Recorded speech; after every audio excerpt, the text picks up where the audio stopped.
Hi, I'm Tom, and this is Adult Game Reviews. This week I take a look at Sinner's Landing, the early access fantasy RPG and puzzle game by Flexible Media. I played through the most recent update where you fix the Steam baths. You may have heard of Flexible Media. The developers are Paradise Trust 1 and 2. Okay, that doesn't sound right. It's not.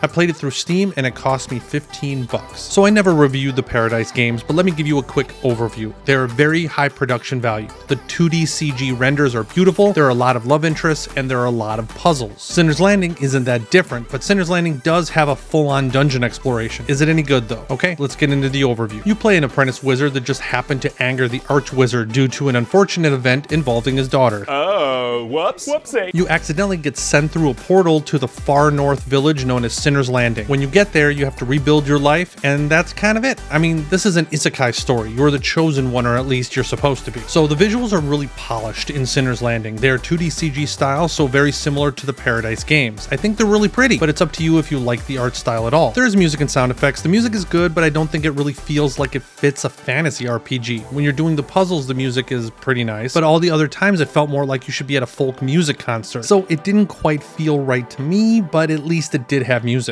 I give. So let's get into the story. One of the reasons I can't review the Paradise games is I can't really show any of the girls. None are dressed appropriately for YouTube. Sinner's Landing is not that different. The writing is great, but they use more modern dialogue than one you would expect in a fantasy setting. You could probably take the dialogue from this game and put it into a game that is set right now, and you really wouldn't notice that much of a difference. This wasn't much of an issue for me, but something to point out. The story is set up with each girl being its own storyline. Sometimes the girls' stories overlap, but even if the girls are falling in love with you, none of them either acknowledge that you're involved with every other girl, or they just don't care, which for some can kind of be atmosphere breaking. I had two issues with the story that I want to discuss. One, compared to the first Paradise game, it felt like the story in its current version was a little unfocused. The part that I played up to didn't really feel like it had a main story, just a bunch of side stories. I do expect this to change by the time the game is finished, but right now it felt kind of aimless. You try to help everyone out in the town to get yourself settled in your new home. Oh yeah, and you're the chosen one. Not surprised. I'm one of a kind. Unfortunately, the chosen one storyline feels very underplayed at the moment. The second issue is while the dialogue is well written, it can be very, very wordy. There are times where I fast forwarded through the dialogue and didn't really miss anything. The banter can be fun, but I also burned out on it a couple of times as well. So I can't mention Sinner's Landing without mentioning all the puzzles, the combat, and the dungeon. So the combat is very average. You get cards and you play the cards and you win. Unless I really needed a particular ingredient from a monster for a quest, I would just auto the fights. One thing I forgot to do the longest time was change up my combat deck cards. Once I did that, the combat was pretty much easy mode. Next, there are more puzzles of all kinds in this game than any game I've played. So many kinds of puzzles. Name a kind of puzzle, it's probably in there. Picture scrambles, connect the dots, all kinds of jigsaw puzzles, and so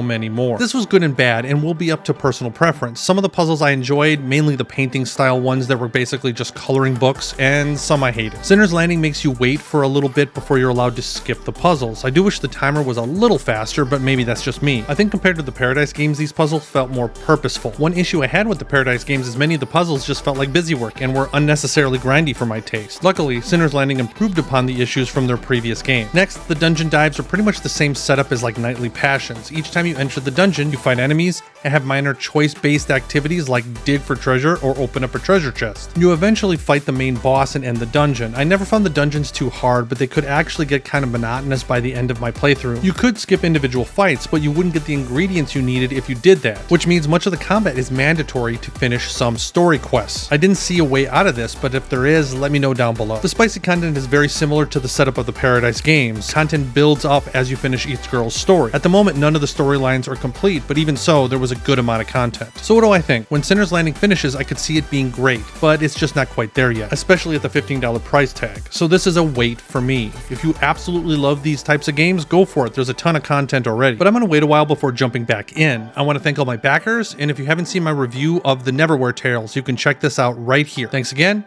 Until next time.